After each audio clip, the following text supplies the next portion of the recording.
lessons. Thanks for coming here. Please go ahead and subscribe to the channel so you know when all the latest updates are coming. I started off this video, I hit the record button, and I was going to talk about just kind of appreciating and loving your instrument. And I think it might kind of turn into a sing your lines lesson a little bit, because I think it's just such an important thing to do. And on my website, not a plug, it's just kind of like mental thoughts after finishing a bunch of lessons for the website. I just did a whole bunch of modal things there, and I think, and I drilled this really at home in the last couple of modal videos in the Locrian and the modal wrap up, that if you're not really like listening to the modes and hearing them in a way that's internal, like for instance, if you can't sing it, and that's not to say like you have to be an amazing singer. I certainly am a horrible singer, but if you can't like hear the notes of the scale internally, it's not going to help you to learn a bunch of shapes on the guitar. It might like help some muscle memories form. I'm not going to knock that, but in terms of like becoming a better player, better instrumentalist, better musician, better composer, better writer, whatever it is like you want to do with this, just like learning how to play like a Dorian mode. This doesn't unlock any music, you know what I mean? So I think it's really just important to like sing them. So like when you learn like a Dorian lick that you like, right?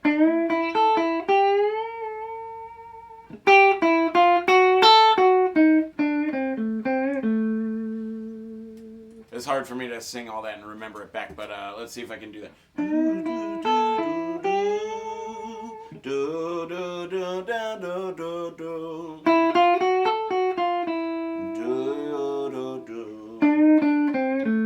Right? So like if I can't hear that like before I play it, it's almost like not worth playing it, because when I do play it, I'm not going to execute it with that same amount of confidence. I didn't know it was going to happen before it happened, in other words, you know? So I think like the intention, our intent that we have as musicians is such a huge part of if something that like we improvise or play sounds good or if it doesn't. Like, did you mean to do that, or is it just like some notes that like magically sounded good? And if you have a shape that's like, again, not knocking it, those notes are all going to magically sound good. But I think a lot of the time when players play them, they play them without a full understanding, and to some of us, it shows. So so I would encourage all of those players that maybe have like some technical facility but have a little bit of trouble, like not just like just doing like what's in the box and what's in the shape, like try to sing what you do before you play it. And if you want to get crazy with it, try and harmonize it. I was trying to do that a little bit in the beginning. I'm practicing that myself. I saw Charlie Hunter do this on an Instagram live feed.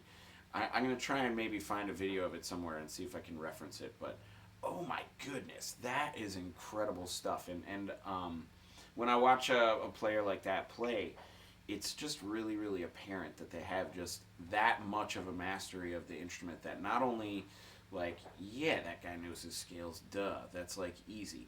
But I think that more importantly, he knows what he wants to come out of this, and then he has that come out to the point where he can even orchestrate other parts around it. And I think that's like where, again, that's like where true mastery kind of shines through. Another guitar player that could do that masterfully, George Benson, could sing and harmonize with himself while he was playing these crazy intricate lines. So for me, I think that's what I'm going to be practicing, is like harmonizing my lines, and just singing. So sing whatever you play. I think I said it in a previous video. For me, I actually stopped singing what I was playing for a while, because I had a situation. I went into a recording studio, and I guess they didn't isolate the amps from the guitar player at the time. I was kind of like in my own corner, but I guess we were just kind of rolling old school with it and letting the mics bleed into each other and not like doing overdubs or anything. Just to try and capture that kind of an old time kind of a feel. And I was singing really loudly with what I was playing. In the engineer's defense, I was definitely over singing it, and for me, maybe I should learn how to do better with that.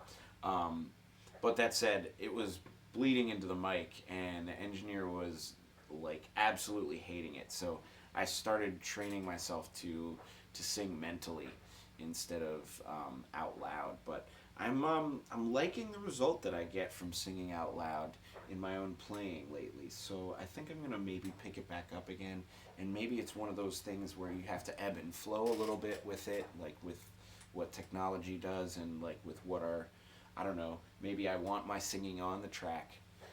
Like maybe just real soft in the background. I used to listen to, if you listen to like old jazz records, you can hear Thelonious Monk doing it.